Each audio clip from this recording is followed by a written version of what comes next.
Alright, so in this video series, we are going to learn all about temperature simulators. And what we're going to do is learn how to build our own temperature simulator.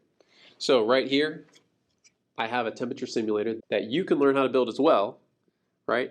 And we are able to simulate different temperatures on our patient monitor. In the next couple of videos, what I'm going to do is teach you how this works, why it works, and how we can build our own temperature simulator.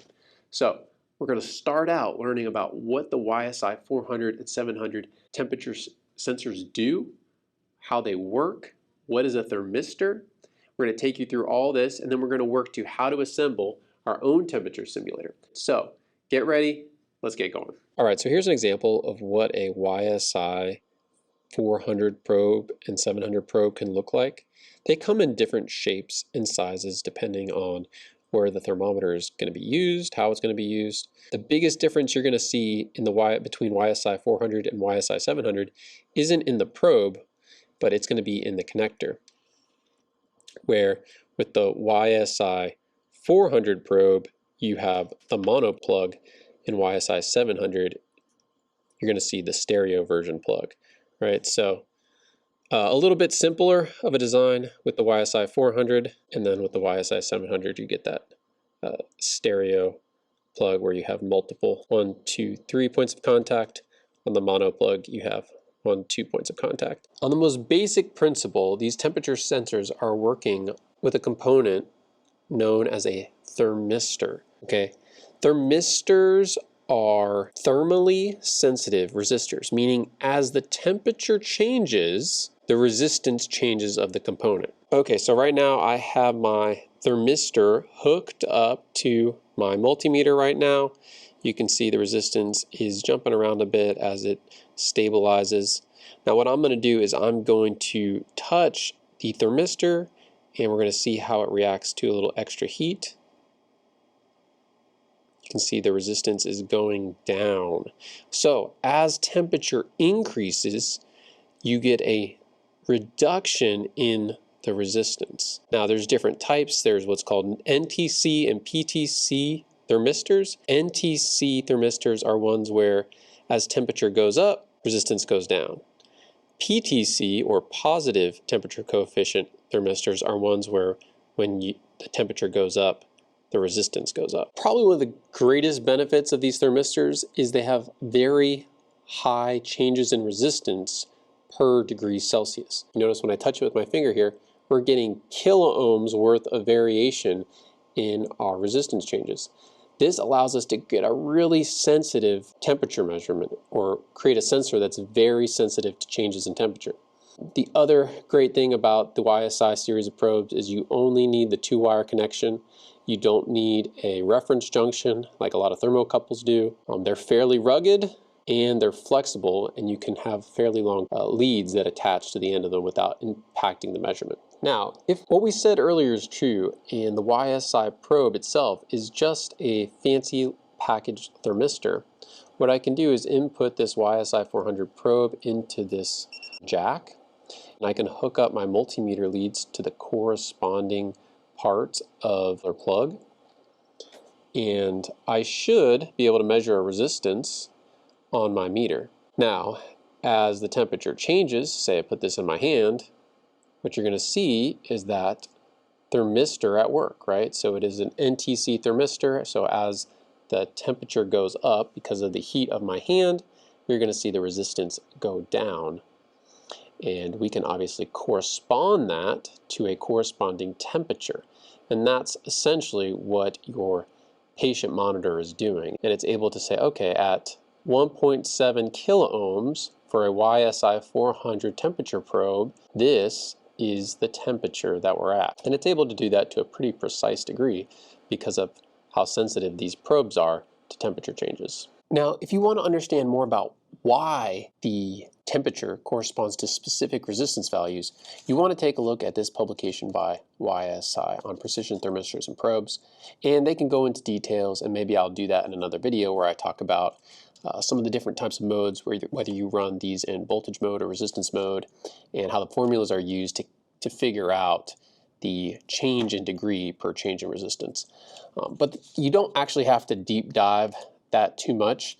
if you understand how these temperature tables work. Okay, these temperature tables are for different types or mixes of thermistors. So what I can do is I can take a look at this 2252 thermistor. I can look over here at my temperature and figure out, okay, at 25 degrees C, I should have a resistance of 2,252 ohms. And I can do that for a variety of different degree values and different resistance values. So as a temperature simulator, if you're trying to develop a temperature simulator, you actually can use these and correspond the correct resistance values here to the supposed the temperatures that are supposed to detect over here.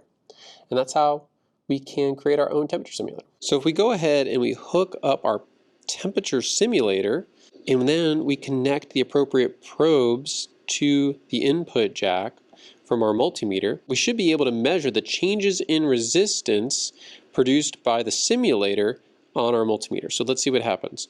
Right now we're measuring 1.47 kiloohms. Let's go ahead and drop the temperature down to 25 degrees C. All right, and you can see we get that 2.247 kiloohm resistance right there, which if we go back to our tables and match it up, we'll find that that corresponds to 25 degrees. Let's go ahead and bump it up to 45 degrees Celsius. You can see as the temperature went up, the resistance went down. This is producing a smaller resistance of 0.985 kiloohms. So this isn't really producing or simulating a temperature. What it's doing, it's changing a resistance within this simulator, or I should say, so that it's simulating what the thermistor would be if a real temperature probe was used. So as we continue this process, let's go ahead and take a resistor off the shelf. I don't have a lot of precision resistors. If you did want to create a really simple test jig, you can use precision resistors to do this. So what I'm going to do is grab a 1.8 approximately kilo ohm resistor. In this case, practically it's actually 1.76 kilo ohms. And now what I want to do is look on my chart here and figure out, okay, about where does that lie for that particular mix. I go to 1,739 kilo ohms, which is roughly where I'm at. I should get a temperature of around 31 degrees C. All right, so to illustrate this point really clearly, I made sure to hook this up with some jumper cables so that you can clearly see what I did. Flip jumpering the two pins right here, and that's to simulate that YSI 400 input jack where it's going to be connected to both of those.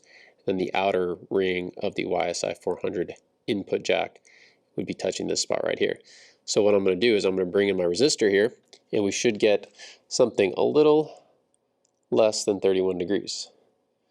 There we go, 30.5 degrees C. And that's because this resistor falls in between the 30 and the 31 degrees C resistance levels that the thermistor would normally generate at those temperatures. Ultimately, what we learn there is we can simulate our thermistor sensor by using a known resistance value. That's great, but it only will be able to test one data point at a time. How much better if we could actually change the resistance? Well, in order to change the resistance, we need to use something such as a potentiometer. Right? So we can use different potentiometers to create a range of resistance values that we can measure. And that's what we're going to do as we build our own temperature simulator. Hi everyone, so thanks for watching this introduction video on YSI 400. In the next video, I'm going to show you how to build on a PCB board your own temperature simulator that can be used to generate a variety or a range of temperatures. That way we can actually test the alarm ranges for a patient monitor. Say we have a low alarm limit set to 30 degrees and a high alarm limit set to 40 degrees. We can actually test that with our simulator, make sure the alarms are functioning properly. So right now, check out this next video.